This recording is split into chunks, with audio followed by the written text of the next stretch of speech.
Eh ben, bonjour à tous et bienvenue sur une toute nouvelle vidéo avec ce magnifique sujet, comme tu peux le voir, la variabilité de fréquence cardiaque. Donc ça fait longtemps que je voulais en parler, donc ça c'est un support que j'ai créé il y a quelques mois, et je me suis dit qu'il pouvait être intéressant avant de commencer à discuter, de réfléchir sur comment planifier son entraînement par rapport à son état de stress au niveau de ton corps, et ben, c'est de parler de la variété de fréquence cardiaque parce que c'est le meilleur reflet qui existe aujourd'hui pour donner des indications sur le système nerveux autonome et de voir un petit peu comment comment la variabilité permet de montrer justement l'influence du SNA. Voilà, donc on va commencer déjà, je vais parler un peu qu'est-ce que c'est que la VFC, hein. Je pense que ça commence à être de plus en plus démocratisé au niveau de l'entraînement, mais après derrière, comment ça fonctionne exactement, comment on la mesure. Après derrière, les deux types de mesures qui existent, donc temporelle et fréquentielle. Puis après derrière, je montrerai quelques petits exemples de mesures que j'ai récupérées un petit peu partout sur YouTube ou autre. La principale source que j'utilisais, donc c'est une grosse étude, c'est une sorte de méta-analyse qui avait été faite sur la VFC que je t'ai mis en lien juste en dessous, donc qui est publié sur PubMed. Mais sinon après derrière, c'est beaucoup de vidéos, aller chercher sur PubMed ou autre pour essayer de bien comprendre comment ça fonctionne, parce que c'est pas forcément évident.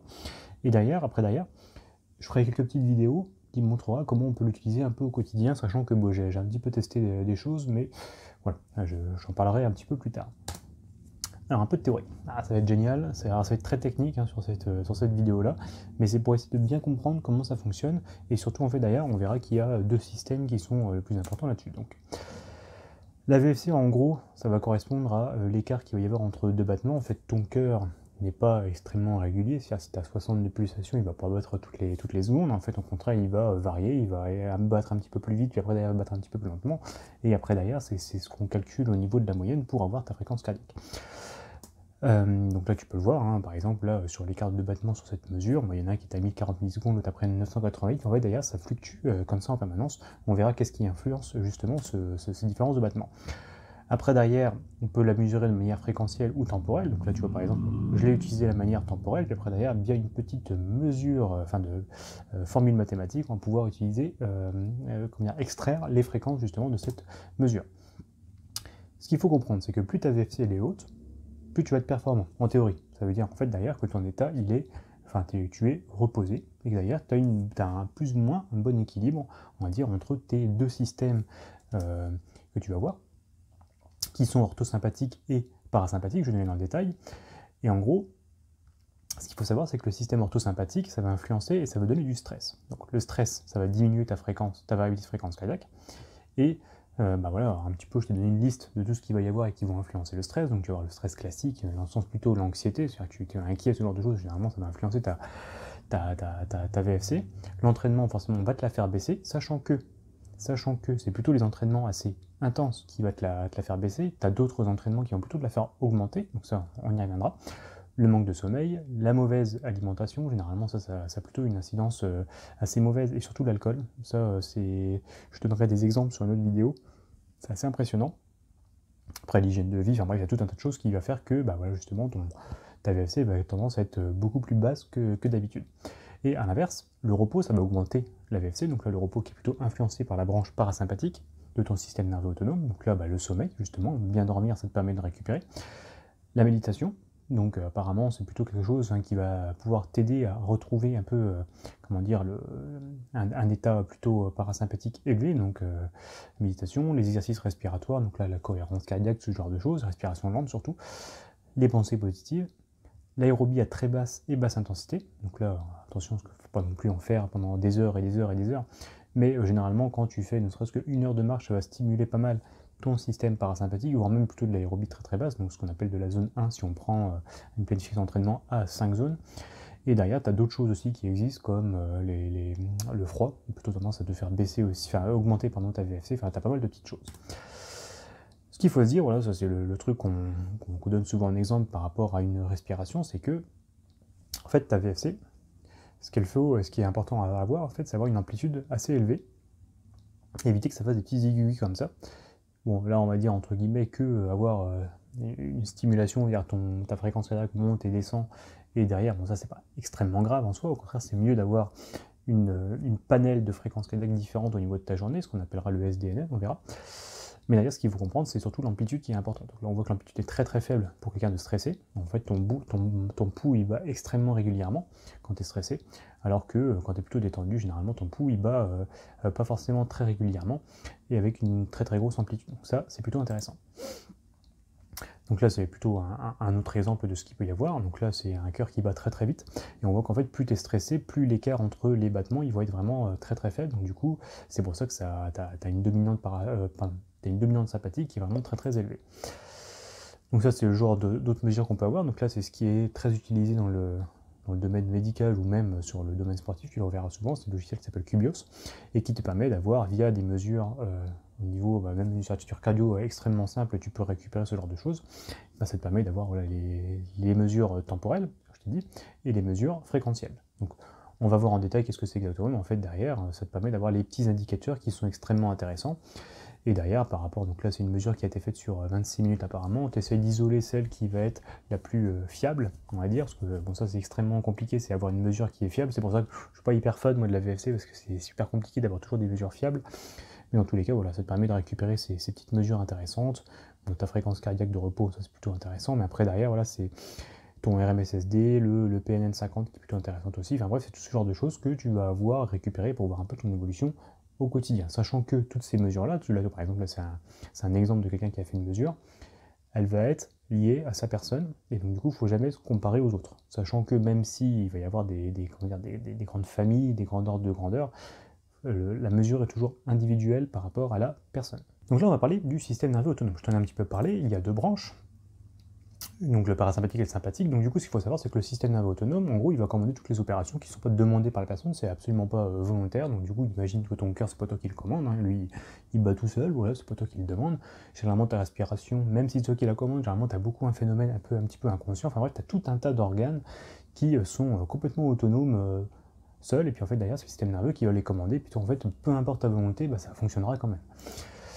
En gros, c'est pas toi qui commande ton cœur, c'est le cerveau, tu te contentes juste de contracter les muscles. Bon, éventuellement, voilà, tu contractes, tu fais des choses, mais en tous les cas, tu as énormément d'organes que là, toi, tu fais absolument rien. Donc, comme je te dis, tu as divisé en deux parties. Donc, tu as tes systèmes nerveux orthosympathique, on appelle plutôt le SNS pour la branche sympathique. Donc, lui, il va élever l'état de stress, hein, je t'en ai parlé juste un petit peu avant. Donc, lui, il va augmenter ta fréquence cardiaque, mais ça fait aussi d'autres choses. Donc, ça va, par exemple, faire sécréter l'adrénaline, qui te permet justement de faire augmenter ta fréquence cardiaque, et dans un sport c'est hyper intéressant de sécréter justement de l'adrénaline. C'est plutôt vasoconstricteur, c'est-à-dire qu'en fait les vaisseaux sanguins vont plutôt pas se dilater mais plutôt se comprimer, donc du coup forcément il faut pomper plus fort pour pouvoir amener du sang un peu partout. Et après derrière tu auras dégradation des sucres, des graisses, donc là c'est plutôt le catabolisme, c'est-à-dire c'est celui qui va être utilisé pour pouvoir justement dégrader tous les substrats énergétiques pour t'apporter pas mal de choses. Bref, en gros ce qu'il faut dire, voilà, c'est celui qui va élever le stress et donc t'activer. Après d'ailleurs tu as le système nerveux parasympathique, le PNS, où lui il va diminuer l'état de stress du corps, il va plutôt te reposer. Donc la diminution de la fréquence cardiaque, vasodilatation, donc là tes vaisseaux sanguins vont plutôt se dilater, donc du coup ta fréquence cardiaque elle aura besoin d'être moins forte pour pouvoir acheminer tout le sang. Là, si le système digestif est fortement influencé par le parasympathique, donc du coup, si tu as du mal à digérer, c'est qu'il y a forcément une composante sympathique qui est un petit peu sous-jacente derrière. Donc du coup, faut faire attention, et c'est un petit indicateur que tu vas pouvoir avoir.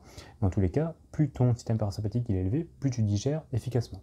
Donc, ce qui est hyper important, parce que derrière, plus tu vas t'augmenter, enfin comment dire, tu vas t'entraîner beaucoup, plus tu vas devoir manger beaucoup, et donc du coup il va falloir que ton système nerveux parasympathique il soit très très élevé pour que tu puisses assimiler un peu toutes ces calories. Tu vois, par exemple, j'aime bien donner l'exemple de Michael Phelps qui lui faisait des entraînements absolument hallucinants, mais je sais plus, il mangeait combien, c'est 6 000, 7 000 voire plus de calories. T'imagines que lui il était obligé d'avoir un système nerveux parasympathique qui était extrêmement élevé afin de pouvoir digérer tout ça. Donc du coup tu vois, au niveau de ton entraînement, si c'est une mauvaise digestion, il faut se poser des questions si c'était pas trop intense, si c'était pas un petit peu trop stressé.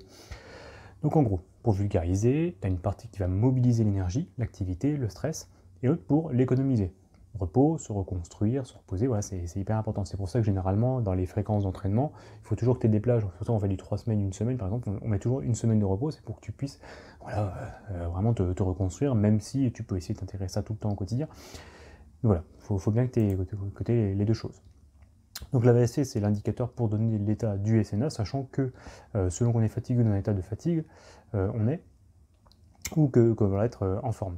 Donc là, Sachant que tu peux aussi avoir comment dire, un état parasympathique beaucoup trop élevé. On a toujours tendance à dire que c'est le stress qui est mauvais, mais souvent quand tu es le parasympathique qui est un petit peu trop élevé, par exemple tu es trop endormi, tu as du mal à faire des séances de qualité, tu perds un peu en vitesse, très souvent c'est que le parasympathique il est un peu trop élevé, donc du coup là il faut te mettre un petit peu des coups de fouet, donc les séances un petit peu intenses te permettent de t'activer un petit peu plus.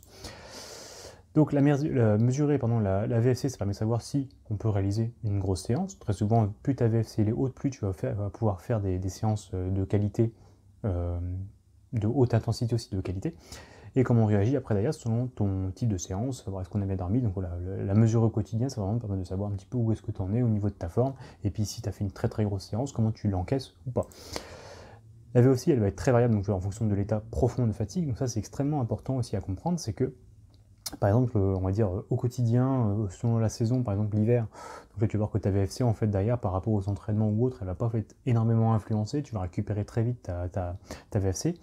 Mais derrière, tu as fait par exemple un ultra trail qui a été extrêmement intense, et ben dis-toi que ta VFC, par rapport à certains types de séances, elle va mettre beaucoup plus de temps à revenir à la normale, par rapport à ce que tu avais avant. Par exemple, je sais pas, tu faisais une séance de VMA, il te fallait 2 jours pour retrouver une VFC normale, et ben après un ultra trail, peut-être qu'il va falloir 4 jours ou 5 jours, donc du coup, il faut que tu fasses un petit peu attention par rapport à tes entraînements, parce que derrière, tu n'es plus du tout dans le même état de stress que tu pouvais avoir avant, et avant que ça redevienne à la normale, ça peut prendre vachement de temps. Donc celui qui utilise beaucoup ce truc-là, c'est Xavier Thévenard, et lui, il le dit généralement, et il faut des mois pour avoir retrouvé un système nerveux autonome à peu près comme il était avant l'ultra trail. Donc c'est pour dire que tu as vraiment aussi un état profond de ton stress, de ton système nerveux autonome, et derrière, pouvoir le retrouver à la normale, ça prend du temps. Extrêmement important, le cas de l'arythmie respiratoire sinusale, ou c'est l'arythmie sinusale respiratoire, enfin les deux, donc l'ASR ou l'ARS.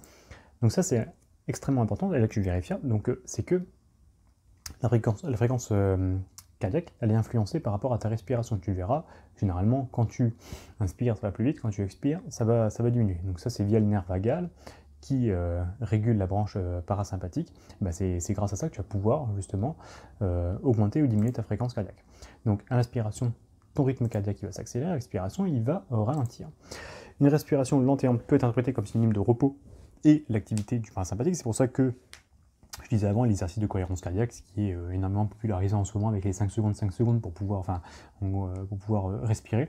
Ça permet justement d'avoir un équilibre entre deux et surtout stimuler beaucoup le parasympathique. Parce que d'ailleurs, plus ta respiration est lente, plus tu vas avoir l'état parasympathique qui va être un petit peu plus élevé. Ça permet vraiment de rééquilibrer un petit peu tout le système. Donc à l'inverse, une respiration très rapide et brève, ça peut être interprété comme source de stress et activité du système orthosympathique. Généralement, quand tu es stressé, tu as plutôt tendance à suffoquer. Et je crois d'ailleurs, c'est même une des méthodes Wim Hof, je crois qu'ils font ça aussi d'ailleurs pour sécréter énormément de cortisol. Et donc du coup, pour pouvoir faire des trucs les mains froides, ce genre de choses, généralement tu respires très très vite pour pouvoir vraiment faire une énorme sécrétion de cortisol. Qui permet de pouvoir faire des choses. Donc généralement, là, en jouant avec la respiration, tu peux jouer un petit peu sur ton système nerveux autonome. Alors personnellement, pour l'avoir testé, c'est pas extrêmement magique, mais voilà, ça permet quand même des fois pouvoir retrouver un peu un état de repos quand tu es un petit peu trop stressé. Donc, à savoir qu'une ARS haute, donc là il y a une vraie influence de respiration sur la fréquence cardiaque, c'est synonyme de bonne santé. Donc généralement, si ton ARS, c'est pour ça que généralement on dit que le parasympathique, l'ARS est un beau reflet du système parasympathique, c'est que généralement, si tu as une bonne influence et que l'amplitude est vraiment très très forte au niveau de ta fréquence cardiaque, ça veut dire que ton système parasympathique il est vraiment optimal. Donc une VFC qui va être très haute. Alors sachant que, attention, la moyenne de l'AFC, elle n'est pas influencée par le nombre de respirations par minute, c'est-à-dire que tu peux avoir des fois une fréquence cardiaque de repos ou autre qui peut être très élevée, et pourtant avoir plutôt une VFC qui va être assez haute. Même s'il y a quand même une corrélation, on verra, là, faut faire gaffe aussi à ça. FCO bas d'une cycle respiratoire, ça permet justement de donner l'amplitude fréquentielle de l'état de repos, comme je te le disais, l'état de l'ARS. Par exemple, pour quelqu'un qui a une fréquence cardiaque, on va dire en moyenne de 59, généralement tu vas peut-être monter à 62 en inspiration, puis 56 en expiration. Et généralement, tu verras que si tu fais un petit peu des exercices de respiration comme ça, par exemple tu étais à 59, généralement tu vas peut-être diminuer à 58, 57, 56 en moyenne. Donc ça veut bien dire que tu as une bonne influence justement de ta respiration sur ta fréquence cardiaque. Donc du coup, tu es plutôt reposé. Alors, quel équilibre il peut y avoir entre les deux ? Donc je t'ai mis en image cette magnifique chose, tu vois l'accélérateur et le frein. Donc il faut se dire que là la branche sympathique c'est quand tu appuies le pied sur l'accélérateur, puis après derrière l'autre c'est le pied sur le frein, d'accord ? Donc il serait tentant de penser que les deux systèmes ils s'annulent en fonction de l'activité de l'un et de l'autre, c'est-à-dire que bah, voilà, soit tu es en sympathique, soit tu es en orthosympathique, en gros, c'est l'influence des deux, mais si je te mets sur une bagnole, bah, tu peux très bien appuyer sur l'accélérateur et le frein en même temps, il n'y a rien qui t'empêche de pouvoir faire ça, n'est-ce pas? Donc la relation entre le SNS et le PNS, il n'est pas somme nulle, et c'est en fait c'est vraiment beaucoup plus complexe, ils peuvent très bien fonctionner tous les deux au régime, c'est-à-dire que bah, là, je te dis, quand tu reprends le phénomène de digestion, eh ben, tu verras que tu vas pouvoir digérer en même temps et être un petit peu stressé. Hein. Donc c'est bien que les deux fonctionnent. Hein. Tu as besoin pourtant d'avoir le pied sur le frein pour digérer et pourtant bah, tu as toujours le pied sur l'accélérateur aussi. Donc, bon. Donc il faut savoir qu'après un exercice à dominante anaérobie, donc du coup vraiment quelque chose qui va être assez intense et de haute intensité et vraiment qui est aussi une certaine durée, hein. Donc voilà, si tu fais une petite accélération, tu vas aller un petit peu titiller ta FC max, mais tu redeviens juste après, et que tu n'as pas passé assez de temps à haute intensité, bon, ça va pas faire grand chose, mais quand tu commences à faire des séances assez longues, ou même derrière après une course où tu as passé du temps à haute intensité, bah, généralement, voilà, ton système nerveux sympathique, lui, va rester toujours très élevé, juste après ta course, alors que le PNS, tu vois, il va commencer un peu à revenir, c'est-à-dire que ta fréquence cardiaque, elle va diminuer, donc là, tu vois, c'est bien l'influence du parasympathique, mais pourtant, ton SNS, il est toujours élevé. Donc, du coup, en fait, tu vas vraiment avoir les deux. Tu vas avoir un pied sur l'accélérateur, toujours sur l'accélérateur, puis tu as toujours un pied sur le frein aussi. Donc là, du coup, tu vas, c'est un peu complexe. Et donc, du coup, le bon exemple pour l'illustrer, donc ça, c'est plutôt moi qui ai remarqué ces choses-là. Et d'ailleurs, je m'étais toujours dit, bah tiens, comment ça se fait que ça me fait ça? Puis derrière, avec le temps, j'ai compris que c'était plutôt le système nerveux autonome, justement, avec ces deux branches-là. C'est que généralement, après une grosse séance à dominante anaérobique, ta digestion elle est plus compliquée. C'est-à-dire, en fait, dès que tu vas digérer, bah, limite, ça va te donner chaud. Tu vas avoir chaud, c'est bizarre, alors que d'habitude, ça va. Ou alors, tu vas te sentir un petit peu ballonné. C'est vraiment parce que derrière, ton SNS, il est élevé. C'est tout. Et généralement, tu verras que, c'est pour ça qu'on dit la marche, ça permet de digérer ou autre, bah oui, forcément, parce que la marche, ça stimule ton système parasympathique. Et d'ailleurs, notre indicateur, bah, c'est le sommeil de mauvaise qualité. Là, alors, par exemple, tu vas faire une grosse séance, voilà, généralement, moi, c'est comme ça que je l'ai remarqué, c'est quand je faisais du futsal, je le faisais à 19h, impossible de dormir avant 2h du matin, impossible. C'est que là, le SNS, était beaucoup trop élevé. Puis d'ailleurs, tu as les fréquences cardiaques, tu vas atteindre des choses, hein, c'est une dominante aérobique qui est énorme. Donc, il faut faire attention aussi, si tu veux avoir une sommeil de bonne qualité et tu as une grosse séance anaérobique, généralement, soit tu peux la placer le matin, c'est mieux, ou le midi, pour que tu puisses au moins dormir le soir. Quoi. En gros, le temps que ta fréquence cardiaque, elle rediminue et que le SNS, il a tendance aussi à rediminuer un petit peu au niveau de son activité. Alors, comment on la mesure? Donc là, je t'ai un peu parlé un petit peu toute la théorie, qu'est-ce que c'est justement le système nerveux autonome et comment il influence la variabilité de fréquence cardiaque. Alors, le mesurer, on a plusieurs protocoles par rapport à ce qu'on veut avoir. Donc là, c'est très très riche dans la littérature de la science. Généralement, quand tu vas voir qu'en pratique, on va utiliser juste une ou deux mesures. En fait, il y en a beaucoup. Donc celle qui est la plus utilisée, c'est la méthode temporelle, la plus simple aussi, et ce qui est on va dire un petit peu la tout publique. Donc on va mesurer l'intervalle RR, donc c'est celle qui est entre deux battements, et grâce à ça, on va pouvoir obtenir tout un tas de données. Donc là, on va voir le SDNN, on verra un petit peu en détail juste après. Donc là, c'est vraiment l'écart type sur une période donnée des intervalles RR. Donc là, en gros, ça va être un petit peu la différence qu'il va y avoir par rapport à une moyenne. Bon, ça va être un peu compliqué, mais de toute façon, je donne la méthode pour pouvoir l'avoir. Tu as le RMSSD, donc là c'est la moyenne quadratique des intervalles RR, donc là c'est plutôt voir comment que ça va monter, comment ça va descendre. On va regarder toujours l'écart successif entre les battements. Ensuite le pourcentage de battements qui vont être supérieurs à 50 millisecondes, donc là généralement les deux RMSSD et pourcentage de NN50 ils vont être corrélés entre les deux, et généralement ça donne aussi un bon indicateur de ton système parasympathique. Et après d'ailleurs, donc il y a aussi tout un tas d'autres mesures, mais là je donne que les grandes mesures qui sont utilisées. Après d'ailleurs, tu as la méthode fréquentielle, où on va faire donc du coup via une formule mathématique, alors c'est la transformée de Fourier si je dis pas de bêtises, on verra après, va pouvoir te donner aussi d'autres informations. Donc on va pouvoir récupérer la puissance des hautes fréquences, basses fréquences, très basses fréquences, voire même très très basses fréquences, je sais plus, dans les... je les montre juste après aussi de toute façon. Le pourcentage de fréquences basses, fréquences hautes, donc là généralement on dit que c'est un reflet de l'activité parasympathique ou l'autre c'est un reflet de l'activité sympathique, et donc c'est pour voir un petit peu s'il y a un équilibre entre les deux. Le ratio entre la puissance des basses et hautes fréquences. Et après derrière, donc du coup chaque mesure que tu vas avoir entre la méthode temporelle et fréquentielle, ça va te donner un état sur la situation du sportif. Et chaque type de mesure, en fait, elle va avoir son utilité. Sachant que généralement on utilise un petit peu les deux, en fait les deux se ressemblent de toute façon, hein, ce qui est logique. Mais si tu veux plus de détails, généralement tu utilises un peu la méthode fréquentielle, sachant que en fait, globalement la méthode temporelle suffit amplement pour avoir une bonne mesure, mais après d'ailleurs si tu veux un peu plus de détails, parce que d'ailleurs tu as vraiment du mal à essayer de comprendre un petit peu pourquoi le sportif il a un petit peu de mal à tel moment, bon, pour avoir un petit peu plus de précision, quoi. Donc pour avoir une mesure efficace, donc là c'est le truc le plus complexe, je trouve, c'est elle doit être prise toujours sur une période sans fluctuation. Donc en gros, il ne faut pas que tu stresses, il faut que ta fréquence cardiaque elle soit la plus stable possible, si possible, sans que l'AFC voilà, elle fasse un yo-yo. En gros, donc ça c'est, il faut que toujours tu sois la même méthode, donc je sais plus, je crois que je le mets juste après. En gros, bah, le mieux c'est d'avoir toujours la même manière de respirer, parce que comme tu vois l'ARS, justement ça influence ta fréquence cardiaque, mais c'est de respirer toujours de la même façon. Donc tu fais par exemple exercice de cohérence cardiaque avec du 5-5 à chaque fois que tu fais ta mesure, par exemple, c'est une bonne manière de faire. Donc ça permet d'avoir toujours un peu la même manière de pouvoir mesurer et comment il a influencé ton système nerveux autonome par rapport à ta fréquence cardiaque. Pour augmenter la précision de la VSC, donc tu peux la prendre dans plusieurs situations, donc coucher, debout, en effort, sur 24 heures, tu as énormément de choses. Généralement, quand c'est utilisé plutôt dans une optique santé, on va plutôt utiliser les 24 heures parce que derrière, ça permet d'avoir beaucoup de précision, parce que d'ailleurs, on verra que les battements de ton cœur, on peut avoir, il y a énormément de différences en fait. Il n'y a pas que le RR, il y a aussi d'autres choses qu'on peut voir au niveau de, on va dire de la fréquence cardiaque. Et ton cœur, en fait, généralement, il n'a pas une seule activité, il va en avoir plusieurs. Et donc du coup, tu vas pouvoir, via la transformée de Fourier, récupérer des différents types de fréquences. On verra. Et après, d'ailleurs, il existe des moyens simples et rapides pour un indicateur fiable de la VFC. Donc, généralement, le RMSSD, c'est le plus simple, parce que d'ailleurs, ça te donne vraiment un bon indicateur de comment tu te sens. Sachant que des fois, tu peux avoir un RMSSD assez haut, et donc du coup, avoir une trop forte dominance du parasympathique, et donc du coup, là, tu as plutôt besoin d'avoir une stimulation sympathique. C'est pour ça qu'il faut faire aussi un petit peu gaffe là-dessus.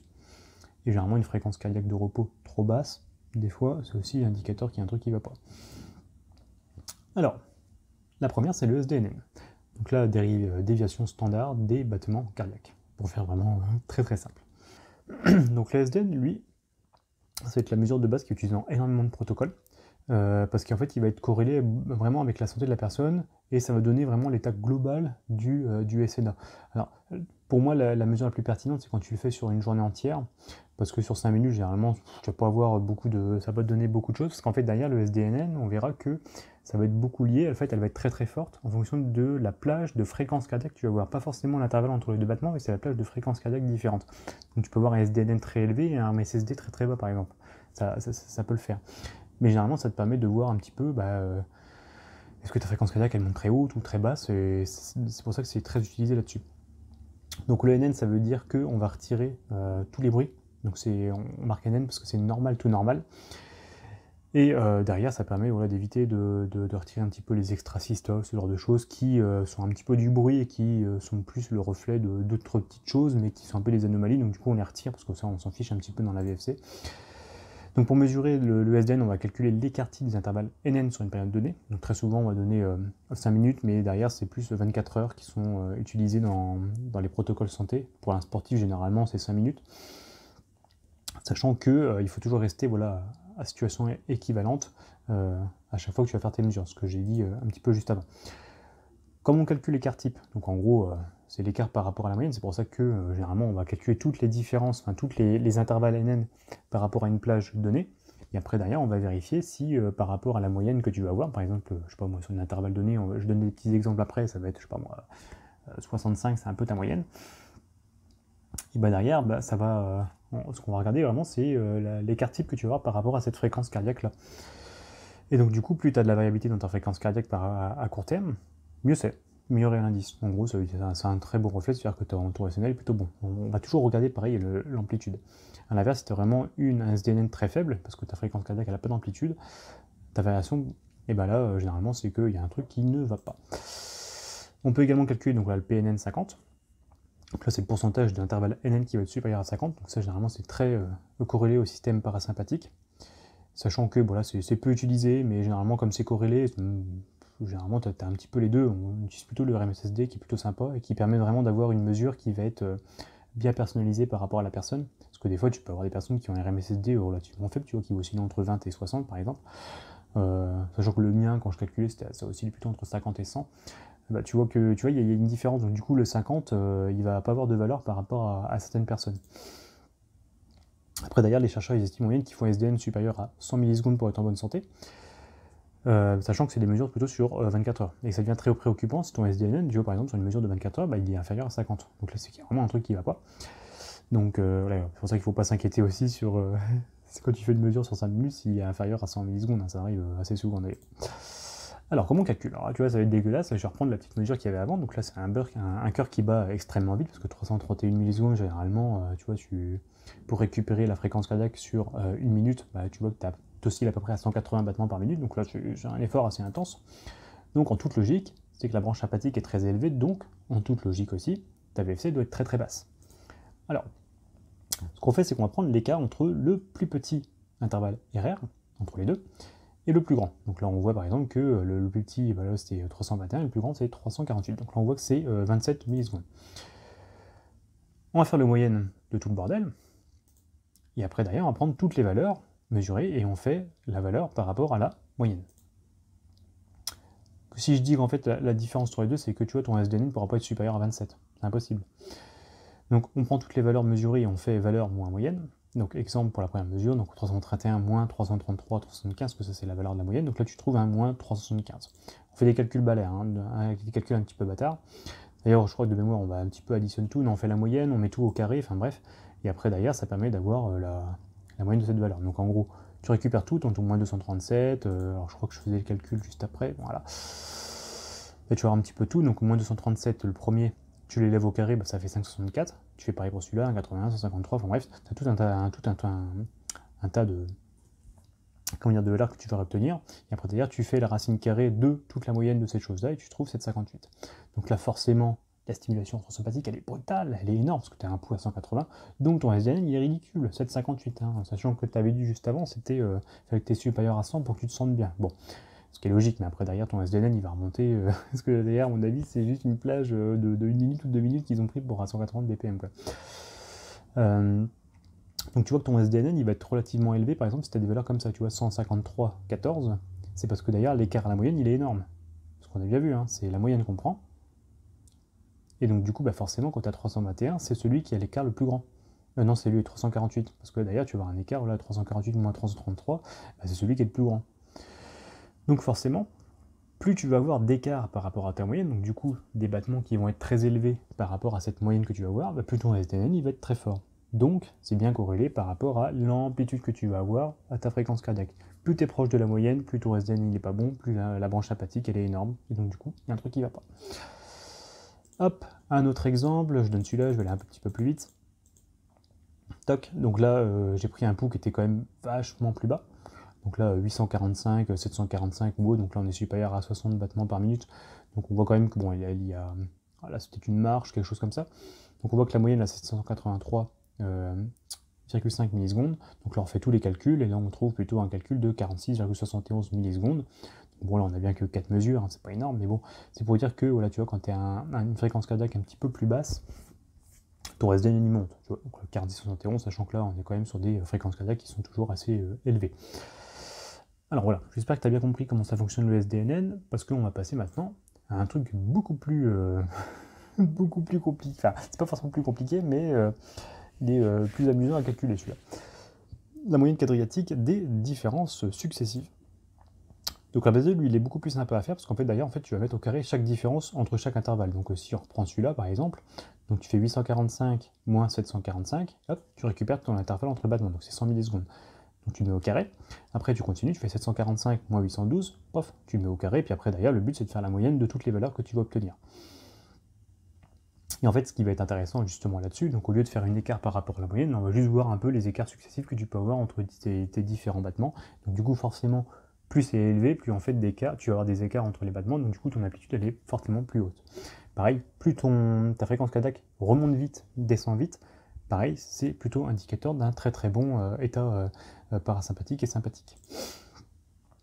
Donc le calcul, voilà, la barrière, voilà, c'est pour avoir la variance des intervalles NN. Bon, je passe un petit peu là-dessus, mais en tous les cas, c'est vraiment l'indicateur qui est le plus fiable et le plus simple sur voilà, l'état du parasympathique. Donc voilà, le rythme cardiaque qui s'adapte très très vite en ce que tu fais. Ce qui est important, c'est surtout ça, tu vois, le fait d'avoir une variabilité qui est assez haute, c'est que, par exemple, tu te lèves de toi, tu vois, par exemple, là je suis assis, si je me lève, bah, du coup, le cœur, il faut qu'il s'adapte.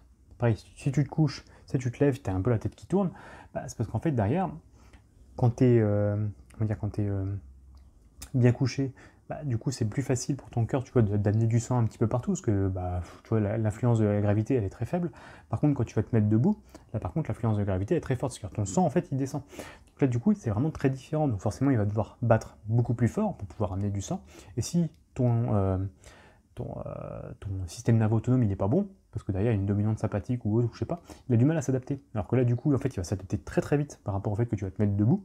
Et donc, du coup, tu n'auras pas cet effet un petit peu bizarre au niveau de la tête. Tu vas te sentir bien, il va s'adapter très très vite. Et donc c'est pareil quand tu es en course, plus tu as une variabilité qui va être très très haute, bah, tu vois par exemple, tu es en trail, ça monte, bah, du coup ton cœur il va monter très très vite pour pouvoir s'adapter, donc du coup tu n'as pas de perte d'oxygène. Je crois que de mémoire, la cinétique de la VO2, de l'oxygène, enfin ta manière d'apporter de l'oxygène et ta fréquence cardiaque, comment elle s'adapte très très vite par rapport à un effort, ça peut être plutôt un synonyme d'avoir une bonne variabilité de fréquence cardiaque. Donc c'est plutôt intéressant. Donc c'est celui qui est, voilà, qui est entre guillemets un petit peu le plus utilisé hein, dans la littérature scientifique et même aussi au niveau des sportifs. Hein. Généralement, on parle toujours du RMSSD, puis le SDNN, en fait, c'est super compliqué d'avoir une mesure fiable avec. Le RMSSD, c'est plus simple de l'avoir. Du coup, on prend quoi? SDNN ou RMSSD? Donc comme je t'ai dit, ce sera surtout le RMSSD. Même si, bon, ça peut être sympa aussi d'avoir un petit peu le suivi de ta valeur SDNN pour voir un petit peu comment il fonctionne, sachant que tu verras qu'en fait les deux, elles vont être très souvent corrélées. Généralement, si ton RMSSD il monte, ton SDNN il va monter aussi. Mais que de toute façon, quand tu prends sur 5 minutes, autant prendre le RMSSD parce qu'il est beaucoup plus fiable que le SDNN. Sachant que je crois qu'il est un petit peu moins influencé que par rapport à ton RSS, ton RMSSD, donc bon, autant plutôt l'utiliser aussi. Hein, parce que généralement, je crois que quand tu es plutôt stable au niveau de ta respiration, tu vois, si tu arrêtes de respirer, tu peux quand même avoir une petite oscillation entre les deux, donc du coup, ça peut être intéressant quand même de garder le RMSSD, alors que ton SDNN, lui, va être fortement mal influencé par le fait que tu arrêtes de respirer, par exemple. Le RMSSD, il est plus fiable là-dessus. Et tu verras que voilà, tu peux aussi t'amuser à augmenter l'amplitude de ta FC en jouant avec la respiration. Donc forcément, si tu as une énorme respiration, donc là tu vas monter vraiment très très haut en fréquence cardiaque. Donc du coup, sur une mesure, bah, tu peux avoir un SDNN très très fort avec un RMSSD qui est plutôt faible. Donc bon, le but c'est d'avoir toujours une mesure relativement fiable.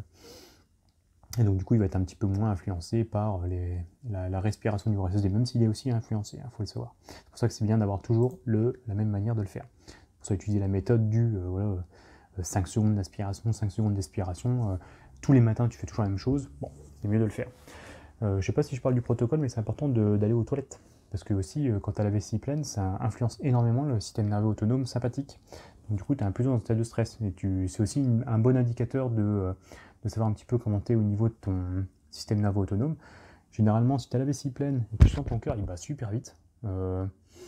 C'est que là, à mon avis, ton parasympathique, il marche pas très bien. Parce que normalement, c'est pas normal d'avoir ça. Hop. Donc, ce qui semble être pertinent, donc voilà, apparemment, voilà, prendre le SDNN sur 24 heures en faisant une moyenne de tous les intervalles de 5 minutes. Bon, je vois pas trop d'intérêt non plus à la place. Hein, tu vois, le SDNN pour moi, il est bien sur 24 heures. Après, il faut avoir que ça fout de prendre son SDNN, on est des sportifs, tout ça. Donc bon, c'est pas trop utile. Le RMSSD, pour moi, c'est celui le plus simple pour vraiment avoir ton reflet au quotidien. Sachant que j'ai mis un petit exemple après de quelqu'un qui utilise le RMSSD justement. Donc tu vois, 5 minutes au matin, tu peux prendre 7 minutes aussi, à voir. Et donc du coup, après le but, voilà, toujours attention de faire que le but c'est d'avoir toujours la mesure la plus fiable de ce que tu es. Le but c'est pas d'afficher une belle valeur, ça sert strictement à rien de dire tiens, je vais mettre mon SDNN au plus haut, mon RMSSD au plus haut. Ça sert strictement à rien, le but c'est de savoir un petit peu où est-ce que tu en es, est-ce que tu es fatigué ou pas, quoi. Alors, un exemple de mesure. Donc là, voilà, je t'ai donné un petit peu de comment ça fonctionne, la méthode temporelle, pour récupérer un petit peu l'état de ton système nerveux autonome via la VFC. Donc là, c'est un truc que j'ai récupéré sur le site Diète Sport et Énergie, ce qui est plutôt bien foutu, et où le mec, justement, il fait le suivi de son RMSSD. Donc là, c'est un stage altitude de ski, donc ça doit être je sais plus si c'est un mec qui fait du vélo ou s'il fait du ski, je me souviens plus, mais je crois qu'il doit faire plutôt du vélo. Bon, je me souviens plus. Et donc du coup, bah voilà, les différents types d'entraînement qu'il peut faire, et puis derrière, bah, l'influence que ça va avoir sur le RMSSD. Donc on voit qu'il fluctue pas mal, hein, tu vois la petite courbe, et que bah, forcément, en fonction des entraînements, bah, tu verras que voilà, tu vas avoir une influence dessus. Ce qui était pas mal là-dedans, je crois qu'il voulait montrer le mec, c'est que en fait, quand tu fais un stage en altitude, ton RMSSD va descendre très très bas, sachant que voilà, il a fait aussi énormément d'entraînement. Et bah, derrière, en fait, dès qu'il va remonter, il va monter beaucoup plus haut que ce qu'il avait au début. Donc on voit qu'au tout début, il est à 51, 53 en gros, ses plus grosses valeurs, puis après derrière il va monter à 60, juste après son siège en altitude. Donc bon, voilà, c'est une manière aussi de stimuler un petit peu la variabilité de fréquence cardiaque, de monter aussi des fois à des VFC un petit peu plus hautes. Bon, à avoir l'utilité quoi.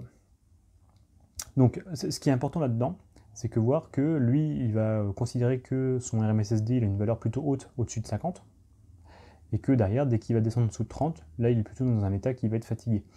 Donc des fois ça peut être intéressant aussi, là apparemment c'est ce qu'il fait, même s'il est en état de fatigue, de refaire peut-être un entraînement sur fatigue.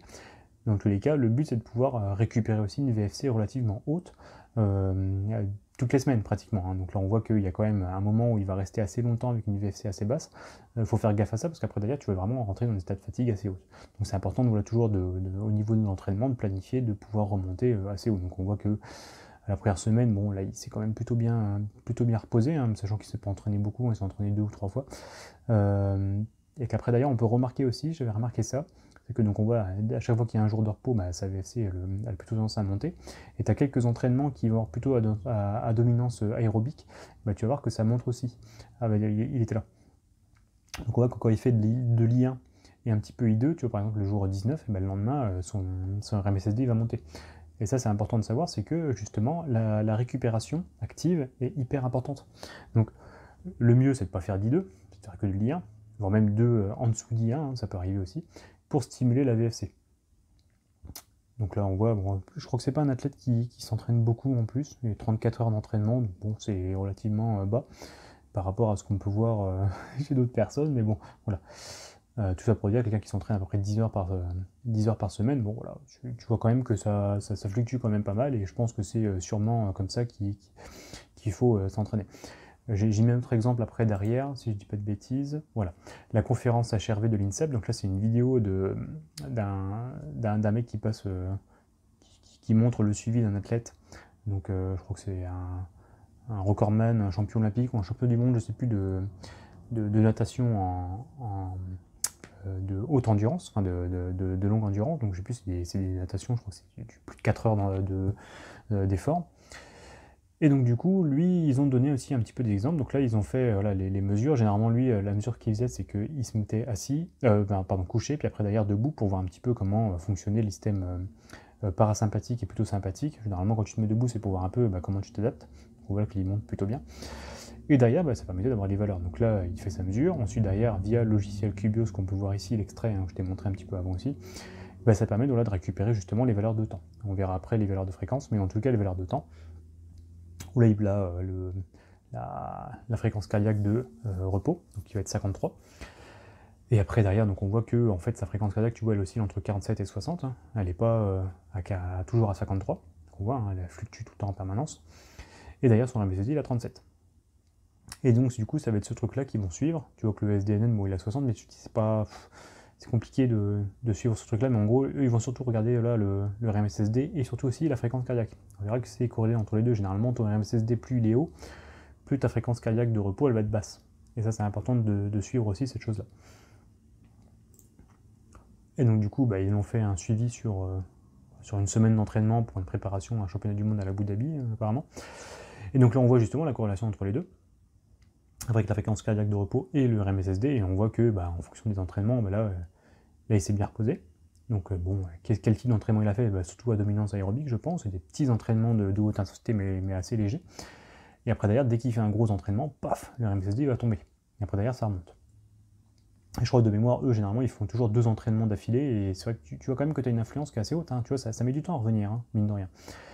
Et donc du coup, la fréquence cardiaque de repos, on voit qu'au fur et à mesure, voilà, elle a bien diminué, parce que sur cette semaine-là, il s'est quand même plutôt entraîné, forcément, c'est de l'affûtage en vue de la préparation pour Abu Dhabi, et le but, c'est que le RMSSD, tu vois, il était quand même extrêmement bas, la fréquence cardiaque de repos, il était monté super haut, 63, et le but, c'est de pouvoir redescendre à peu près bas. Donc là, à mon avis, ici, il était un peu trop bas, tu vois, fréquence cardiaque de repos 50, et je pense que lui, il est peut-être mieux quand il est à 53, 54, c'est un truc que j'ai remarqué chez moi aussi, c'est que, généralement, quand tu as un RMSSD qui peut être un petit peu trop haut, tu peux avoir une dominante parasympathique qui est trop élevée, donc du coup le but c'est de pouvoir remettre un petit peu des coups de fouet au niveau du sympathique pour que tu puisses avoir toujours un petit peu une stimulation. Et ça c'est important de toujours en garder un petit peu. Donc j'ai bien mis fréquence cardiaque de repos, forte corrélation avec une VFC haute. Ça, c'est quelque chose que j'utilise, que je dis, moi j'ai pas mal utilisé Elite HRV pendant un moment, pour voir un peu comment ça fonctionnait. Et franchement, fréquence cardiaque de repos, c'est pour moi le moyen le plus simple, parce que derrière, c'est assez contraignant quand même de faire une mesure tous les matins. J'en parlerai, je montrerai un petit peu comment ça fonctionne, mais comme tu vois, tu as une corrélation entre les deux, bah, pourquoi ne pas utiliser seulement sa fréquence cardiaque de repos, surtout que très souvent avec les montres qu'on peut avoir, bah, avoir la fréquence cardiaque de repos, c'est facile à avoir. RMSSD, bah, tu es obligé de, le matin, voilà, d'avoir un petit protocole qui va te prendre quand même 10 minutes à un quart d'heure. Voilà, sachant que tu peux déjà avoir la mesure juste avec la fréquence cardiaque de repos, donc bon, quel intérêt. Donc là j'ai fini avec les mesures temporelles, on va passer à la mesure fréquentielle. J'allais un petit peu plus vite parce que moi je trouve qu'elle est un peu moins intéressante celle-là, même s'il y a des gens qui regardent beaucoup, mais bon. Tout ça pour dire c'est que il y a une formule mathématique qui s'appelle la transformée de Fourier, tu vas pouvoir récupérer ce qu'on appelle des spectres de fréquence par rapport à une amplitude. Donc là on voit par exemple quand tu fais un cosinus t, bah voilà, tu récupères telle amplitude de fréquence, quand tu fais cosinus de t, bah, elle va être plutôt ici, forcément la fréquence est beaucoup plus rapide, et puis des fois en fait quand tu vois des amplitudes différentes, c'est qu'en fait derrière tu as deux longueurs d'onde, et donc du coup bah, tu vas pouvoir récupérer deux spectres de fréquence. Et en fait ton cœur, au niveau de fréquence, en fait il y a beaucoup d'amplitudes, et donc du coup on va pouvoir récupérer justement via les différentes fréquences, plutôt un état de l'activité parasympathique et un autre plutôt l'état de l'activité sympathique. Sachant que les différentes fréquences elles vont varier en fonction du pouls, la fréquence cardiaque, donc voilà. Plus c'est bas, plus les événements se produisent moins souvent, en toute logique. Alors là, c'est le truc un peu compliqué, mais on va essayer de faire le plus simple possible. Donc là, c'est les battements de ton cœur. On voit que ce qu'on va regarder quand on fait une mesure temporelle, c'est plutôt le RR. Donc du coup, c'est vraiment ce que tu sens, en gros, hein, les battements. Mais en fait, ton cœur, il va générer beaucoup plus d'ondes fréquentielles que tu ne le penses. Ouais, tu vois, PQ, SRT, enfin, il y en a partout. Et donc du coup, via un petit peu toutes ces amplitudes qu'on a un peu partout, on va pouvoir récupérer aussi d'autres choses que le simple battement de ton cœur très simple. On va pouvoir récupérer aussi d'autres activités de ton cœur pour pouvoir avoir beaucoup plus un affinement justement de ton état du système nerveux autonome. Donc la première qu'on va récupérer, c'est les ultra basses fréquences. Donc là, c'est des événements qui vont avoir lieu voilà, une fois toutes les 5 minutes, je crois, un truc comme ça. Donc, du coup, c'est vraiment là, c'est très très bas, hein, tu vois, la fréquence, elle est vraiment très très très très basse. Sachant qu'il existe une corrélation entre les ULF et le SDANN. SDANN, donc là c'est celle qu'on va récupérer sur une journée entière, bah forcément tu es obligé de la récupérer comme ça, parce que sur un événement de 5 minutes, je sais même pas si tu vas en récupérer une, tu vois. C'est possible que non. Et il semblerait que voilà, le PNS et les SNS ne contribuent pas trop à la génération des ULF. Bon, voilà, on va toujours être dit que ces fréquences existent, mais elles ne sont pas trop utilisées. C'est plutôt un reflet du rythme circadien, comment il fonctionne. Tu vois, c'est ton horloge biologique qui fait que bah, tu vas t'endormir un petit peu le soir à 23h et tu vas te réveiller vers, je sais pas, 7h. Tu as énormément de choses qui sont liées, qui sont pas liées au soleil, qui sont plutôt liées à une horloge biologique interne. Donc je pense qu'il n'y a pas de nécessité particulière pour mesurer pour le sportif. Je ne sais même pas si au niveau de la littérature scientifique pour la santé ils le font, donc voilà, ça a le mérite d'exister. Après d'ailleurs tu vas voir les très basses fréquences, donc c'est un peu pareil que les ULF, bon, je sais pas c'est des mesures qui sont peu utilisées, mais bon. Donc là c'est les bandes de fréquences entre 0,0033 Hz et 0,04. Donc là c'est en gros 12 événements par période de 5 minutes, donc là quand tu fais une mesure de 5 minutes, là tu vas pouvoir en récupérer une paire. Sachant que bah voilà, tu peux aussi n'en avoir qu'une seule, voilà, ça va osciller, hein, il n'y en a pas tout le temps. Donc la puissance VLF est associée à tout type de mortalité. Donc là-dessus, c'est quelque chose d'intéressant du point de vue santé. Donc là, contrairement pour les sportifs, je pense qu'il n'y a pas spécialement d'intérêt pour un suivi sportif au quotidien tout seul, c'est utilisé plutôt dans le domaine médical, et que ce serait surtout le SNS qui influencerait l'amplitude. Donc en gros, à mon avis, si tu es trop stressé, je pense que si tu récupères beaucoup d'amplitude VLF, enfin beaucoup de fréquences, c'est qu'il y a un truc qui ne va pas. Après d'ailleurs, tu vas avoir donc du coup les basses fréquences. Donc là c'est les choses qui nous intéressent un petit peu plus. Donc là ça va être toutes les fréquences qui vont être entre 0,04 Hz et 0,15. Et donc là on va en récupérer beaucoup plus. Parce que là ça va avoir entre 12 et 45 événements sur une période de 45 minutes. Donc du coup on va récupérer, de 5 minutes pardon, on va récupérer beaucoup plus. Donc lui il va plutôt refléter l'activité des barorécepteurs au repos. Donc c'est ça qui sert à réguler un petit peu la pression artérielle. Et que la puissance de LF elle est produite à la fois par le système nerveux sympathique et le PNS, sachant que certains ça reflète pratiquement l'activité du SNS. Donc très souvent, en fait, quand tu récupères les basses fréquences, et ben en fait c'est plutôt le relié à l'activité du SNS. Donc là, apparemment, il y a des discussions encore pour savoir si c'est vrai ou pas. C'est pour ça que tu vois, c'est pas hyper fiable non plus les domaines fréquentiels. Bon, tout ça pour dire que généralement, quand tu fais un truc sur Elite HRV par exemple, et qu'on dit que tu as dominante sympathique, c'est parce que derrière, on va plutôt te dire que tes basses fréquences, elles sont élevées. Et après derrière, du coup, tu vas les hautes fréquences. Donc là, c'est plutôt entre 0,15 et 0,40 Hz. Donc là, on va avoir entre 120 et 45 événements sur une période de 5 minutes. Donc là, lui, c'est plutôt voilà, le reflet de l'activité PNS, donc le parasympathique. Donc là, c'est plutôt, je crois que là, tout le monde est d'accord sur ce sujet. Autant les basses fréquences, on a plutôt tendance à dire que c'est le SNS, mais on n'est pas trop sûr. Autant les hautes fréquences, on est sûr que c'est bien le système parasympathique.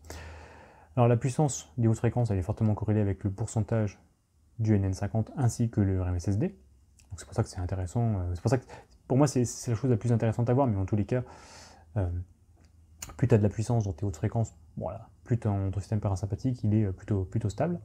Et une faible puissance HF, c'est dû à un excès de stress en tout genre, donc ça veut dire qu'en fait ton système sympathique il est un peu trop élevé et ton système parasympathique il est fatigué. Donc il est très sensible aussi à l'anxiété, donc il faut faire gaffe si on est stressé de la vie, la respiration, changer un petit peu de vie, je ne sais rien, mais en tous les cas, ça a plutôt tendance à faire baisser les basses fréquences. Une façon de stimuler RF, c'est faire justement la puissance des hautes fréquences, voilà, c'est faire l'exercice de cohérence cardiaque. Donc, je mets approuvé bien entendu, parce que, bon, mis à part que la respiration lente, tu as quand même des choses qui consistent à dire que oui, ça a l'air de fonctionner. Bon, je crois pas que ce soit extrêmement prouvé pour l'instant. J'ai pas vu d'études claires sur le sujet, mais bon, toujours est-il que ceux qui pratiquent généralement, comme tu es plutôt dans un endroit calme quand tu le fais, c'est peut-être plutôt méditatif et c'est ça qui va plutôt te rendre un petit peu plus calme, donc pourquoi pas. Et attention, c'est pas parce que tu as stimulé la puissance des hautes fréquences que ta fréquence moyenne elle va baisser. Tu as juste gagné en amplitude. C'est pour ça que la fréquence cardiaque de repos, en fait, c'est plutôt sur la longueur que ça va faire. Donc tu vas faire ton exercice par exemple, ta fréquence cardiaque va pas forcément baisser, mais tu vas gagner un petit peu en amplitude, signe que ton système parasympathique refonctionne un petit peu mieux. Mais ça veut pas dire que voilà, ta fréquence cardiaque de repos elle va baisser. Mais ça, c'est plutôt à faire sur la longueur. Les chercheurs concluent donc que la puissance HF module la fréquence cardiaque, ses amplitudes, mais ne représente pas forcément le tonus vagal. Voilà. C'est le tonus vagal, enfin le nerf vagal, c'est celui qui va contrôler justement ton système parasympathique. Quelques exemples, donc là j'ai repris un petit peu le truc, donc là on les voit ici, hein. Là on voit les basses fréquences, on voit ensuite les basses fréquences, les très basses fréquences et les hautes fréquences, donc on voit que là, entre les deux, je crois qu'on voit le pourcentage, on voit un petit peu de tout. On voit que les hautes fréquences elles sont quand même relativement basses, enfin bref.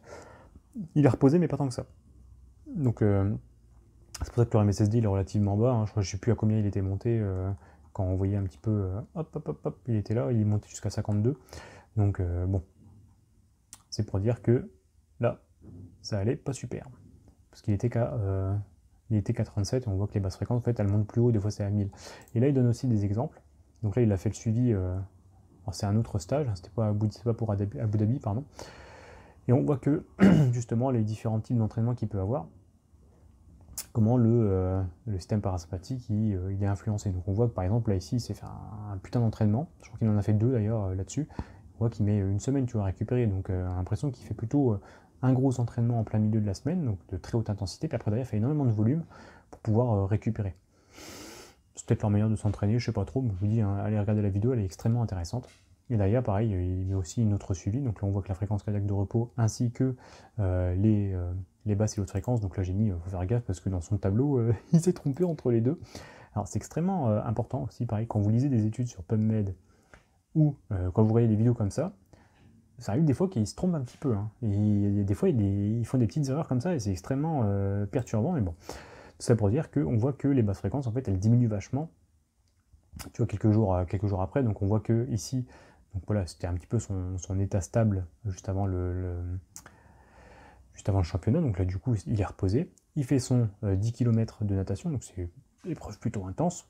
On voit comment il est juste après, donc on voit que la fréquence cardiaque, elle n'a pas encore monté énormément, mais en tous les cas, les hautes et basses fréquences sont déjà fait, il est déjà à plat, quoi. Et après, derrière, 2 jours après, là, il fait le 25 km, là, la fréquence cardiaque de repos, elle monte énorme. Tout est à plat. Et donc là, tu peux être sûr que le RMSSD, en fait, il est extrêmement faible. Et après, derrière, voilà, quelques jours ensuite, il s'est bien reposé, donc ça commence à remonter tranquillement. Sachant que quand tu vois un peu la gueule du truc, il lui faut quand même du temps, 5 jours pour récupérer totalement, donc bon. Voilà, là, il était qu'à 2 jours. Et j'ai fini pour cette vidéo sur la variabilité de fréquence cardiaque, donc j'espère que ça t'a intéressé, j'espère que tu as appris des choses. Bon, c'était un petit peu dense, peut-être un petit peu décousu, mais en tous les cas, ça permet de voir un petit peu comment ça fonctionne, au moins en théorie. Les vidéos que je vais faire juste après qui sortiront et qui vont être un petit peu, donc ça c'est un petit peu l'introduction par rapport à comment on peut suivre au quotidien un petit peu son état de fatigue par rapport à ses ressentis, parce que d'ailleurs le but c'est bien de mêler des ressentis que tu peux avoir au quotidien par rapport à un petit peu toute cette théorie. Donc on verra, je pense que je ferai 2 vidéos, l'influence du système nerveux autonome sur la fréquence cardiaque de repos. Comme on a vu, il y avait une petite incidence en fait entre les deux par rapport au MSSD, justement de la variabilité fréquence cardiaque. Donc là, ce qui est bien, c'est que tu peux suivre ça très facilement avec une petite montre cardio. Donc là, c'est une Vivo Active de chez Garmin. Tout simple pour récupérer sa fréquence cardiaque de repos. Toc, on peut le voir, hop là, je sais pas si on peut voir juste ici, je vais avoir du mal, mais en tous les cas, tu vois que ta fréquence cardiaque de repos, en fait, elle va varier au jour le jour. Et c'est ça qui va être intéressant à suivre. Et après, derrière, je ferai quelques petites réflexions là-dessus. Donc là, c'est pareil, hein, c'est des vidéos qui n'ont pas de, comment dire, de vocation scientifique ou autre. Hein. Enfin, je retraduis un petit peu ce que je comprends de ces choses-là. Et donc le but, ça va être d'avoir quelques petites réflexions par rapport à l'équilibre, comment faire pour en avoir au quotidien et comment on peut l'inclure dans sa planification d'entraînement. Parce que je pense que vous êtes un petit peu comme moi, c'est extrêmement compliqué de savoir, là on voit l'entraînement élite de quelqu'un, donc là on voit que lui il fait plutôt un gros pic en plein milieu de semaine pour pouvoir remonter ensuite. Donc à mon avis, comme c'est quelqu'un qui fait des épreuves de grande longueur, il doit réserver son intensité en plein milieu et après d'ailleurs faire énormément de volume pour pouvoir faire son entraînement. Grosse intensité, gros volume entre les deux. Je crois que c'est quelque chose que beaucoup de personnes font quand c'est des épreuves très très longues. Le but c'est voilà, c'est comment on l'intègre au quotidien, comment on sait que en fait on n'est pas trop dans le sympathique, comment on sait qu'on n'est pas trop dans le parasympathique, enfin bref, et puis comment d'ailleurs on peut inclure aussi des périodes de repos pour pouvoir stimuler un petit peu ces choses-là. Voilà. Et bah écoute, si c'était intéressant, n'hésite pas à me le dire dans les commentaires. S'il y a des petites corrections à donner, n'hésite pas à me le mettre dans les commentaires. Si tu as d'autres articles ou autres, voilà, je suis tout à fait preneur. Parce que c'est pas évident à comprendre. Et puis derrière, bon, il y a sûrement plein de corrections par rapport à ce que j'ai dit. Donc voilà, je suis preneur de tout ça. Et puis je te dis à plus pour les prochaines vidéos qui sortiront sur le sujet. Je te remercie, je te dis à plus. Salut!